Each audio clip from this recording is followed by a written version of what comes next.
مهما بعمل وصفات كتيرة اشكال والوان، بحس ان الفراخ بالطريقة دي الاقرب لقلبي. بحب جدا اعمل الفراخ بالطريقة دي. بحس ان الفراخ كده واخدة من طعم البطاطس ومن طعم التتبيلة، وبيكون لها طعم مميز، وبتكون الفراخ مستوية كويس قوي.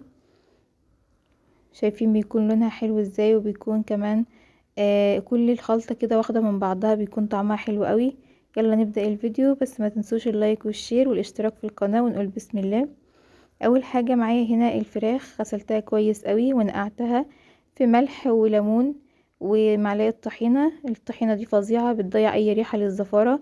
ومعلقة من الدقيق، وشلت الجزء ده كده بيكون مركز برضو للزفارة. وكده الفراخ بقت جاهزة معانا.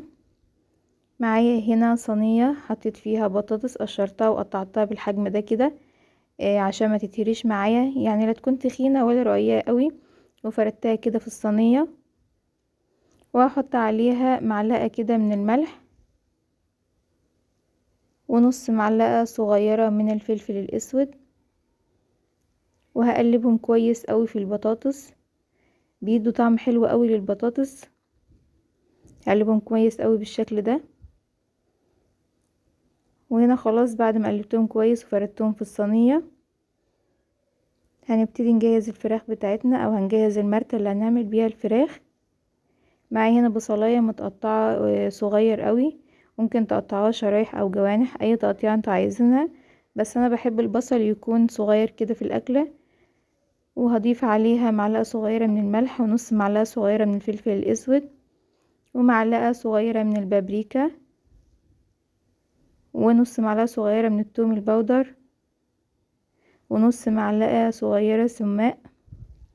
طبعا ده اختياري، اي بهار مش موجود تقدروا تستغنوا عنه. ونص معلقة صغيرة من الجنزبيل. وهنفرك الكلام ده كله مع بعض في البصلة، هنفركهم كويس قوي بالشكل ده كده. وبعدين بعد ما خلصتهم خلاص، هبتدي افرك الفراخ بيهم كويس قوي عشان تشرب من كل التتبيلة دي زي ما انتوا شايفين كده. وبدخل تحت الجلد، وادخل كده بين فتحات الفراخ، وهرش كمان شوية منها كده على البطاطس عشان البطاطس كمان تتبل معايا بالتتبيلة دي.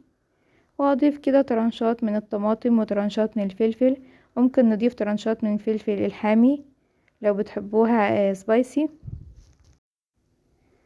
وبتدي شكل حلو قوي كمان لصينية البطاطس معانا.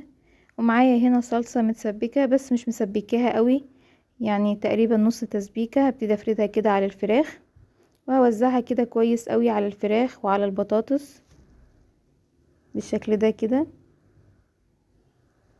بعد ما فردت الصلصة كده او الطماطم معانا،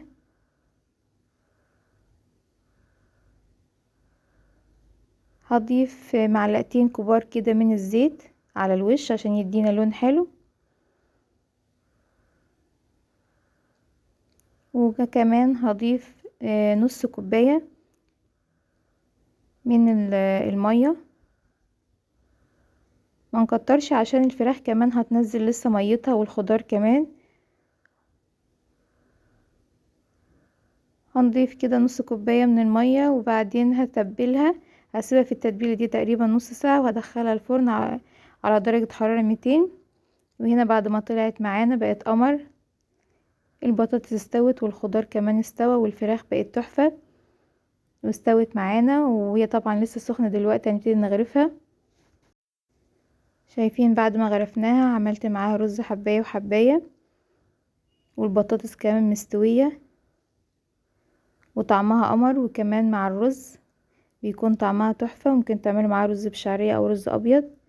والفراخ كمان معانا مستوية واخدة من طعم التتبيلة رهيبة. بجد جربوها بالطريقة دي هتعجبكم قوي. شايفين ازاي التتبيلة داخلة جوه الفراخ، متشربة منها كويس قوي، مديالها طعم تحفة. جربوا الطريقة دي وان شاء الله تعجبكم، واشوفكم في فيديو جديد ان شاء الله. وهستنى تعليقاتكم الجميلة وتطبيقاتكم هنزلها عندي على البيج. والسلام عليكم.